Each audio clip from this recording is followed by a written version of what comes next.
Hey, Coach Kurt here, or Kuya Kurt, or Pastor Kurt, or however you do me.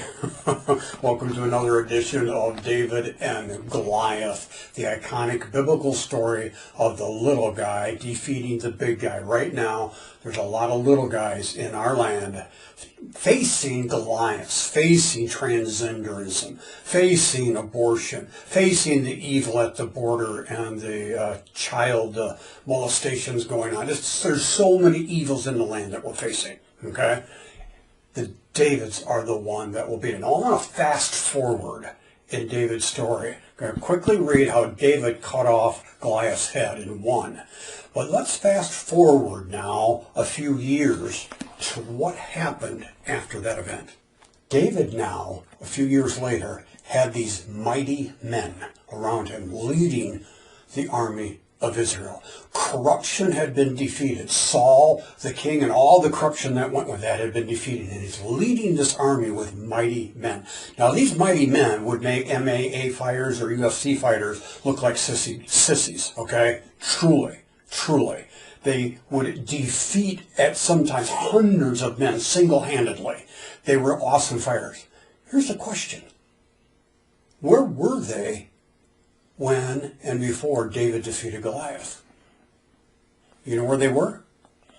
A lot of them were probably in that army. That just before that event, when Goliath showed up, they ran with fear and intimidation and just stayed the party line and were scared to do, act, or believe anything different.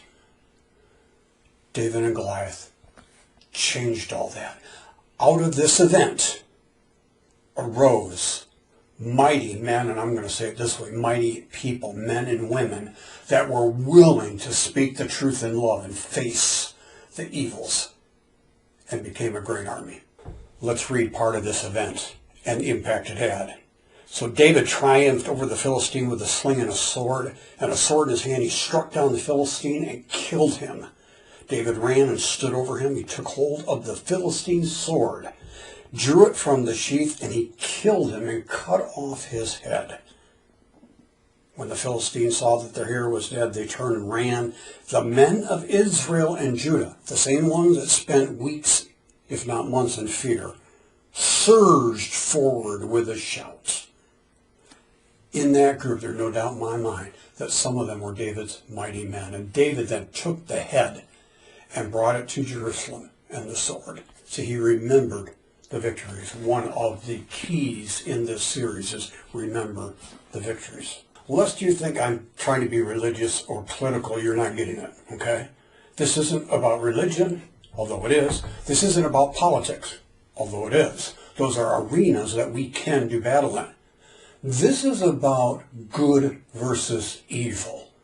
The values that this culture was founded on that are greatly under attack and being destroyed by Goliath. It's about good versus evil. I don't care if you're red or blue. I don't care what flavor of Christianity or you don't even believe it. Even atheists believe in good versus evil. We're in a battle of good versus evil. So you might be thinking, you know, Kurt, I did not pass. See, COVID won. 2020, the new year rolls in and COVID won hit us. And all the Goliaths raised their head. You will get vaccinated. You will wear a mask. You will shut down your churches. We will crush the businesses. But the big conglomerates were still in business. They were considered essential. Walmart was considered essential. But you, sir, with your privately owned hardware store down the road, you're not essential. Okay? Evil hit the land. That's the analogy. For days and weeks, Goliath shouted at the army, and these men cowered. But then things started to happen. David beat Goliath, and men and women rose up to be more than conquerors. They had a spirit of power, love, and soundness of mind, no longer a spirit of intimidation and fear. So if you took the vax, I'm not saying you're right or wrong, but would you do it again now that you know? Did you see the recent CDC report that was forced upon them by a judge to reveal?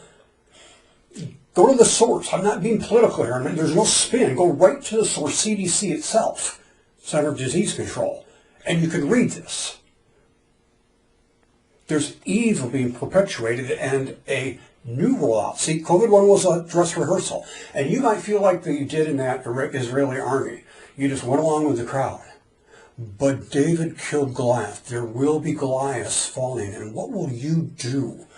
I believe some of you, one of you, two of you listening to this video are a mighty man or woman and will do great exploits against the evil in the land in the days ahead. That's what we need, to speak the truth in love. Have I been arrested for coming against evil in the past? Yes. Did I go to jail temporarily for standing for righteousness and justice and good versus evil in the past? Yes, I have.